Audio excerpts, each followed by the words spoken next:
Good morning, everybody. Happy Thursday. We are almost to the end of the slowest month in football, almost to July when things will eventually start to pick up a little bit and we'll have some more substantial things to talk about. But until we actually get to that point, I thought I'd continue to take a look at what PFF is putting together this offseason.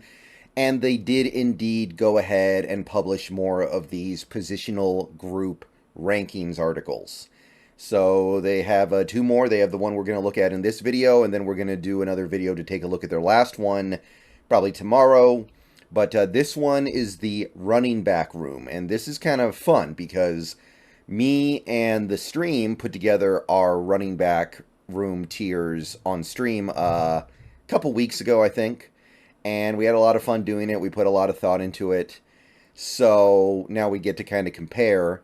And I can tell you that the difference between PFF's rankings of running back rooms and ours that we did on stream, relatively close. Not one for one, of course. It's never going to be that. But there were a good amount of similarities. So let's take a look at these rankings here. This is, again, running back rooms. And it seems to me, and I think this is where some of the disagreements I have with PFF come in. Seems to me they are ranking things based off of where they were at the end of the season in 2022. I don't see much projection here. I don't see much many predictions here. I just see like, okay, this is where everyone sits as of the end of last season.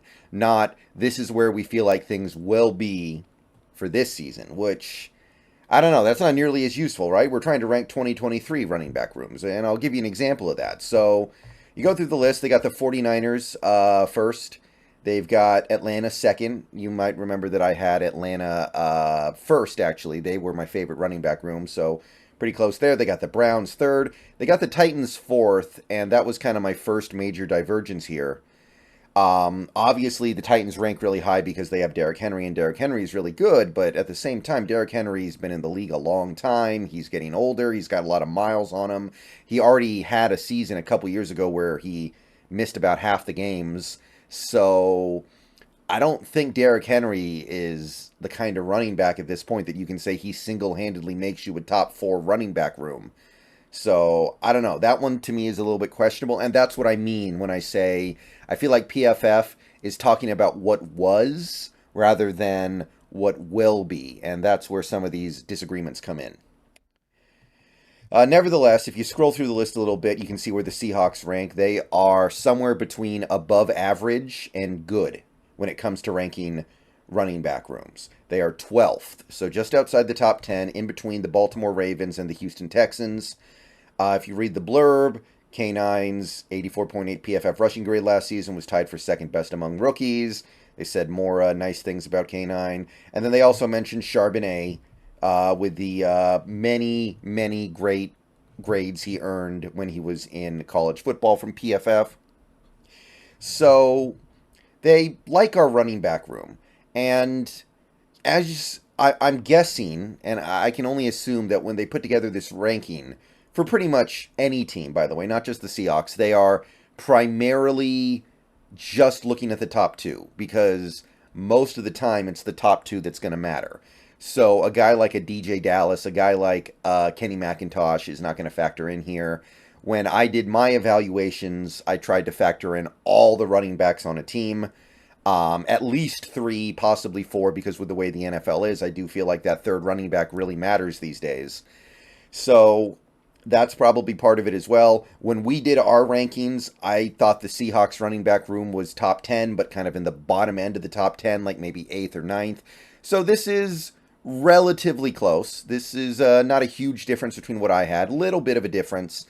I think to me the main questionable point here, the area where this running back room can become top 10, maybe even top 8, would be McIntosh. If McIntosh can add something to the team here in 2023, because it's all on the table for him. He's a hybrid running back slash wide receiver that we otherwise do not have. He can run routes, which is something that nobody else on this roster at the running back position can really do. So if we end up getting good production from K9, which I think everybody expects, good production from Charbonnet, which I think everybody expects, and then you've got Kenny McIntosh running around doing scatback stuff and lining up as a wide receiver type stuff, etc., etc., that's what could launch this running back room into the more elite category. So, little bit of a difference here, not a huge one. Like, personally, going back to the thing I was talking about with the Tennessee Titans, there's no way I would rather have the Titans running back room than the Seahawks running back room going into 2023 with the issues that Derrick Henry is likely going to be facing now or in the very, very near future, plus combined with the depth. So it's kind of a matter of perspective here. If you assume that Derrick Henry is going to stay healthy, then sure, but I very much doubt that Derrick Henry is going to be the Derrick Henry that we're used to seeing for much longer, if at all. But overall, I think this is one of the better lists that PFF has so far put together. I don't have any huge gaping disagreements with it. I think we're ranked a little lower than we should be, but to a certain extent, you got to prove it. Like, Kenny McIntosh has to prove he actually has NFL value. While we're at it, honestly, Charbonnet has to prove that he can do it too. He hasn't done it yet either. That counts for something out there. And I can understand why there might be a little bit of skepticism around putting the Seahawks in the top 10. Obviously, even as it stands, they're right on the cusp. And when you're trying to rank something like this, having a guy like a K9 who is well on his way to becoming, I don't know about a top 5 running back, but certainly a top 8 running back in this league, that's most of the battle right there because your starting running back is going to play more than any other running back. But let me know what you guys thought about this list, if you thought much of anything about it.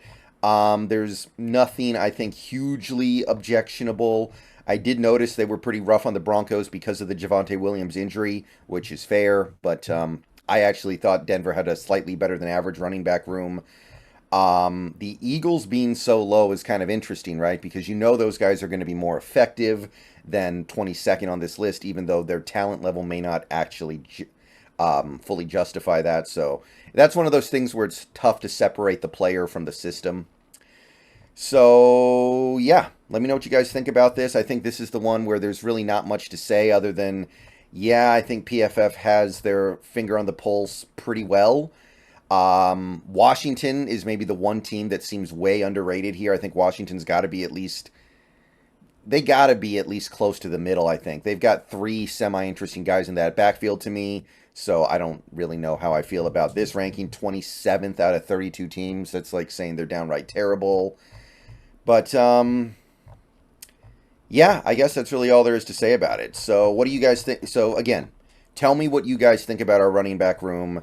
Do you guys think it's a little better than this? I do, but not by very much. I think this is very close to an accurate ranking. I do feel like this is definitely a room that has a big opportunity to make big strides beyond this spot. I think this running back room, if you consider depth, if you consider the full breadth and scope of what this group of running backs should be able to bring, and I'm not even really talking about DJ Dallas because at this point I think we can all rest somewhat assured that he's just a guy, but this running back room has the chance to be one of the better ones in the league based off of depth. And if K9 does actually become that top 5 running back in the league, which I think is on the table for him, it's not like the league is full of elite running backs. It could be something really special. See you guys later. Go Hawks.